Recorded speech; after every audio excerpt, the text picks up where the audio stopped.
So, you want to get into iPhone, but you don't have a lot of money to spend. How useful are old iPhones? Are devices running iOS 16 still usable today?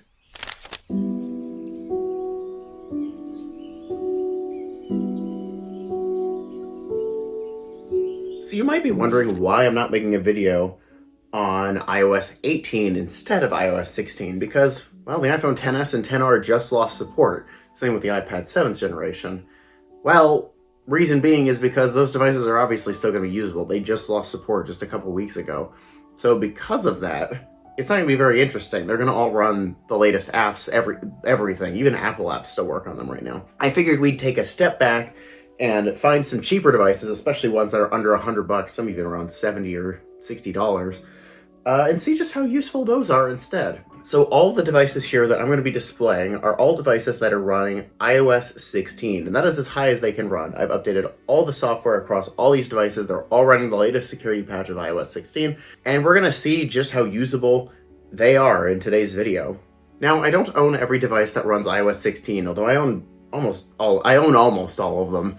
I'm just missing an iPad Pro model, but I picked iOS 16 as well because iOS 15 is quite old compared to 16. I know 16 is only a year newer, but it added a lot of features that made it much more modern, and a lot of apps still support 16, whereas many apps have dropped 15. For all intents and purposes, iOS 16 is probably the oldest but still usable iOS version you can use in today's day and age. If you're still using iOS 15, you can. There's nothing that's stopping you, but it's getting really long in the tooth. And 16 is also kind of getting that way, but we're not there yet, so we're going to discuss it while it still works. And we're going to start with none other than the iPhone 8. In 2017, Apple released the iPhone 8, and by extension, the 8 Plus. Now, both these are the same, but I'll discuss one first and then the other. The iPhone 8 has the A11 processor with 64 gigs of storage minimally, 2 gigs of RAM, and a pretty nice design. I was going to say, this device introduced the glass design that we know and love with the iPhone SE series. It's got the same glass back with wireless charging. This was the first iPhone to introduce it alongside the other ones that I'll be showing here in a moment. This device runs iOS 16 pretty well. That is the final version that runs on the iPhone 8s. I've been using iOS 16 on these devices for quite some time, and they're quite nice to use. Now, the battery life on this phone is not great, and I have one that's almost at full 100% health. So, yeah, the battery life on these 8s aren't going to be great, but you can buy an iPhone 8 on eBay for around $60 to $70. Pretty good for one of these, especially because these devices still support 4G, so you can actually still use them with modern cellular carriers, and they'll still work just fine. Now, the iPhone 8 was the cheap model that Apple introduced in 2017, as I mentioned earlier. This is alongside the 8 Plus and the iPhone X, which we'll get to in a moment. But these devices all got stuck on iOS 16, which introduced a lot of new features, such as being able to customize your lock screen with widgets. You can see right here, I've got some widgets right there, along with a custom font on the clock.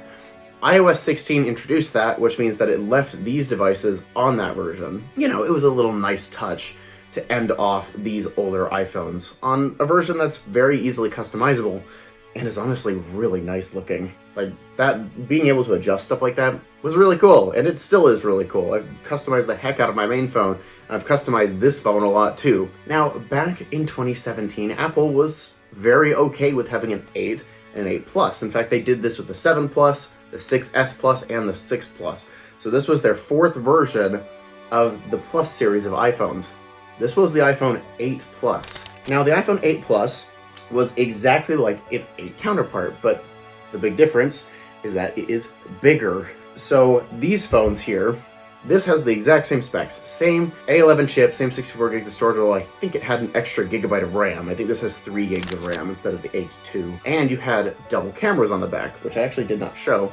The 8 only has the single camera. These are both 12 megapixel lenses, but this one here added the telephoto lens on the 8 Plus. So on these devices, you can take 2x zoom photos and take portrait photos too. That was a perk that the 8 Plus had, the 8 did not. So if you want a better camera on a same cheapish phone, you can get this. I paid $65 for this phone. Now, this was actually locked to Sprint though. Now, I have unlocked the device. I was able to contact Sprint And after a lot of back and forth, it was honestly not fun to deal with. But after a lot of back and forth, I managed to get the phone unlocked. And it actually says no SIM restrictions down here now, which is really awesome. So I can use this phone now for whatever I want. And I only paid 65 bucks for it. That's pretty uncommon, not very typical. You can find these for around 80, 90 bucks-ish from what I can tell, maybe close to 100 for the base model. These devices also run iOS 16. In fact, these are actually a very unique form factor. iOS 16 runs on the iPhone 8 Plus, and this is the only 1080p screen, because this screen is 1920 by 1080. It is an exact perfect 1080p screen. This is the only iPhone that runs iOS 16 with this kind of screen size. So Apple actually made iOS 16 and had to optimize it for one screen size like this alone. But to be fair, iOS 16 on the 8 Plus, it's pretty good. I've been actually using this for a while. In fact, this used to be my main phone while I was switching between main phones. And 8 Plus is great. I love this phone. And while it is old, and iOS 16 is definitely really old feeling at this point, it's not too bad, and it actually worked really well. Enough of my rambling though. So the last device that we'll be talking about is the one and only iPhone 10. The iPhone 10 is a taste of what we have nowadays with Face ID. You can see here, this is what the phone looks like. It's got no home button, it's got no bezel up here except for the notch, and it unlocks with my face. So, and it locked itself.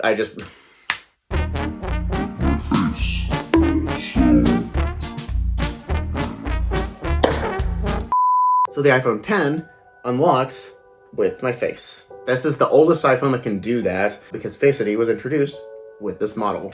The iPhone 10 was a huge step forward, but yeah, these devices are stuck on iOS 16, unfortunately. The iOS 16 introduced a lot of features exclusive to the 10 and also other iPhones that ran 16 in later. So a lot of stuff was introduced, aka the battery percentage was added to the iPhone 10 right before it was cut. Better late than never, I guess, but that is a feature that was added with the 10. Thank goodness they brought that in. So the iPhone 10 has got the same 3 gigs of RAM, the same 64 gigs of storage, the same A11 chip, although the screen on this is OLED, so it gets a lot brighter than the 8 Plus and 8. And the blacks are truly black, so the screen on this looks quite a bit nicer than the 8 or 8 Plus.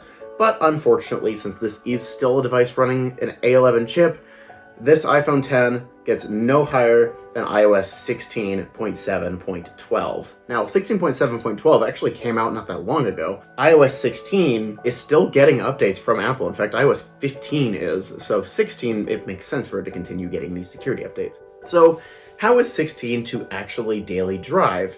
Now, I've actually daily driven iOS 16 before. Now, this was before iOS 26 had come out of beta, but I was using iOS 16 for quite a while as I was switching phones. I first used the iPhone 8 Plus because this phone is just in better condition, but I didn't really like the home button because I was used to the gestures. So I switched over to my iPhone 10, which is running the same OS, it's just all the gesture swipes and all that stuff instead. I would say this phone was perfectly fine with just some woes and caveats. Now, first of all, this phone does not support eSIM, so if you're migrating from a newer phone like this 16E, you're not going to actually be able to do that without going in store, because these phones, the 10 doesn't have an eSIM. This is actually the only iPhone with a notch and with Face ID that doesn't have eSIM, as the 10S and 10R introduced that. Other than that, that's the only woe that you'll really deal with, besides just the old software. iOS 16 didn't introduce the new control center yet that iOS 18 brought, so you still have the legacy one with very little customization. Widgets are non-interactable because iOS 16 didn't have those yet. It was just 17 that introduced them. But other than that, this phone's a pretty good experience. Most apps will give you the latest versions of their apps on 16. The only app that I have installed on this phone that does not give you the latest version is eBay, because that requires iOS 17 for some dumb reason. It has for a while.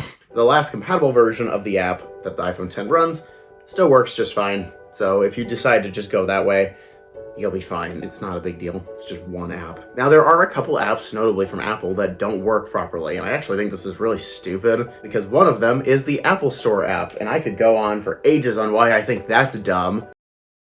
Besides that, most apps still work. But considering the fact that you can buy all of these devices for under $100, the iPhone 8 being around 60 to 70, this one being around 80 to 90, and this one being around 100. Would these be a good buy? I mean, they still work just fine, right? Like, I mean, I'm still using this one. I still use this every now and again for just my day-to-day stuff, and I don't really have any issues with it. So, is it a good buy? Well, Maybe. It depends on what you need a phone for. Now, 4G is not going to die anytime soon. A lot of phones still use it. In fact, Apple still supports the iPhone 11 and 11 Pro with iOS 26. Same with the iPhone SE 2nd generation. None of these phones have 5G, and the Apple Watch just got 5G with the Series 11. These devices just got 5G, meaning that we still have all these other devices that are still supported that don't have 5G, which means that 4G is going to stay around for a long time. And that's not even including any Android devices or any other kind of like cars or something like that that use 4G.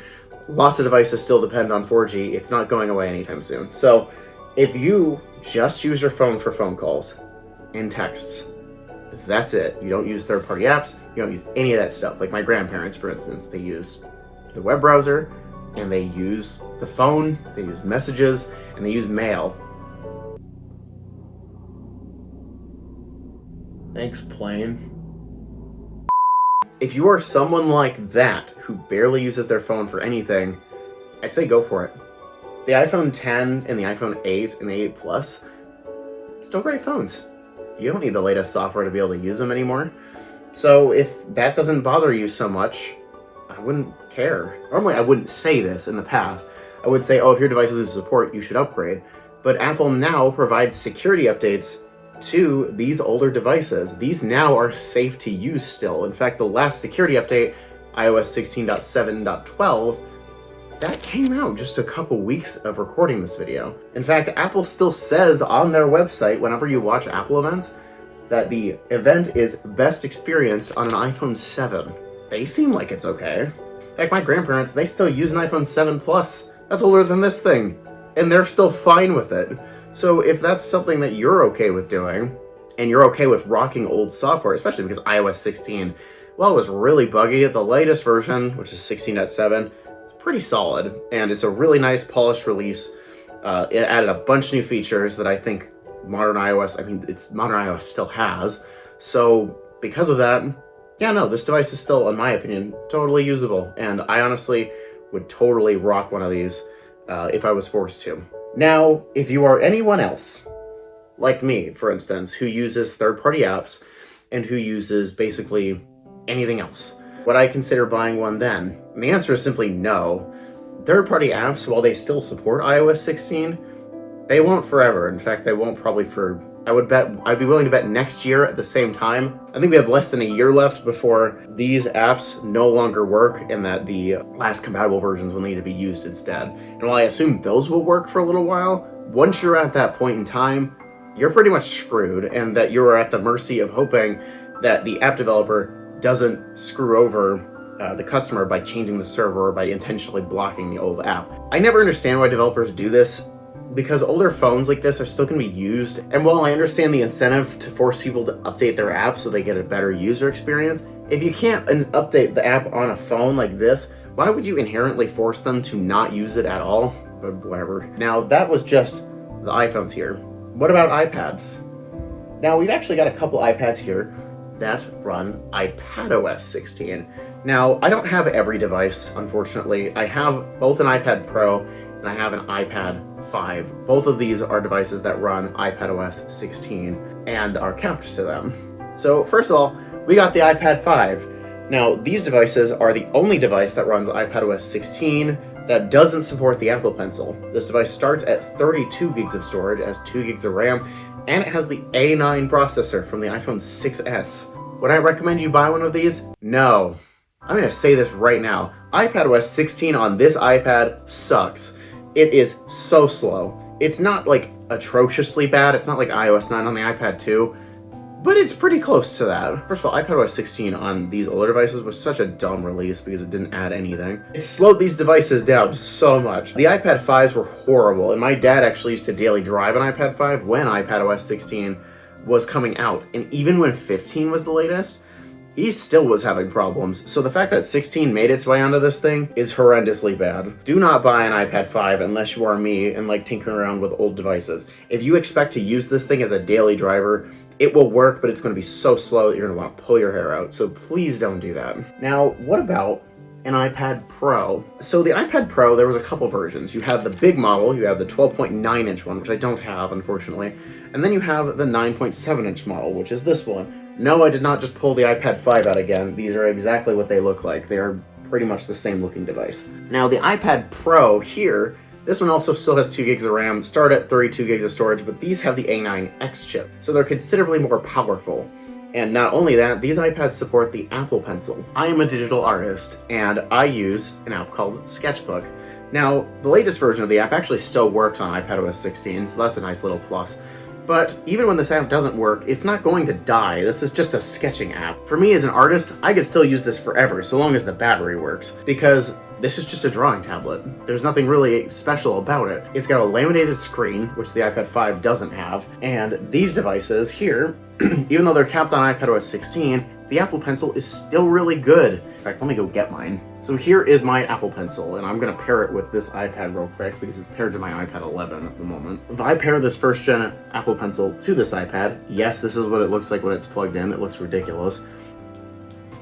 I missed, but yeah, works perfectly fine.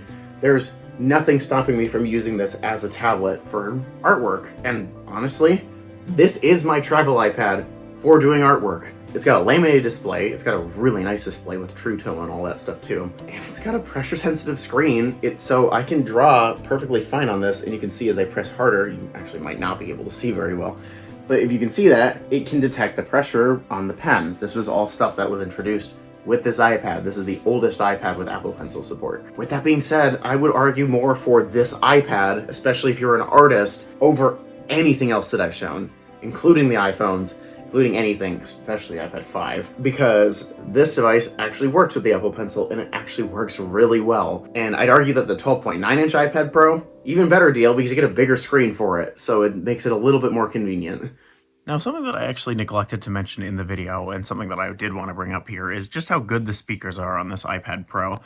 They're pretty decent, especially for how old this thing is, as there are 4 speakers on each corner. And I'll move this so none of the speakers are blocked, but if I hit play, you can hear how loud that gets. By the way, this is the song that I'll be using in the Apple Time Capsule from now on. It'll be like kind of like the intro song.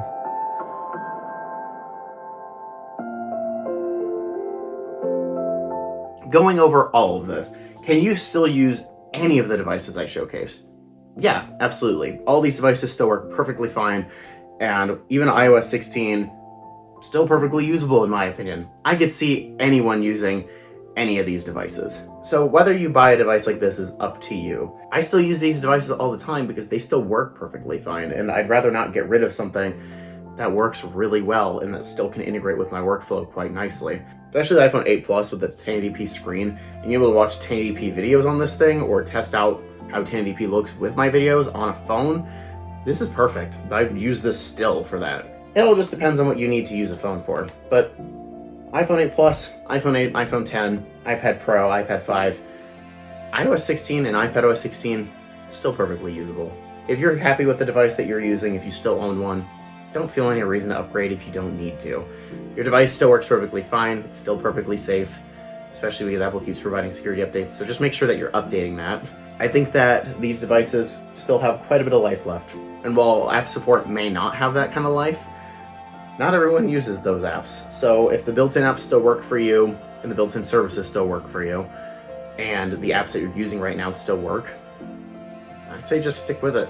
We're at that point now where getting the brand new shiny phone isn't really a big deal. Especially because like when you have an iPhone like the iPhone 10, this thing already looks beautiful with the stainless steel frame, the glass back, which supports wireless charging. They still make accessories for these, so you can get MagSafe cases for an iPhone 10, which is nuts, and I plan to get one at some point. If you like this device, keep using it. If you like any of these devices and you're running something running 16, keep going ahead with it, because ultimately, they still work, and if that works for you, then that's what matters. So yeah, I hope you guys enjoyed this little ramble of a video. I figured I'd make a video on this because it's like, I have all these devices, so why not see if they can still be used today? So yeah, that's about it. Tell me in the comments if you guys have any of these phones or pads or anything, or if you agree or disagree with what I said. Ultimately, I think that so long as we can keep some of these older devices out of landfill, like the iPhone 10, for instance, the iPhone 8, or any of these older iPads, and we can still use them, I think we're doing pretty good. And I think that so long as you're happy with the device you own, you're fine. But yeah, thank you guys for watching this video. If you liked it, then hit the like button and get subscribed if you like the content that you see on this channel.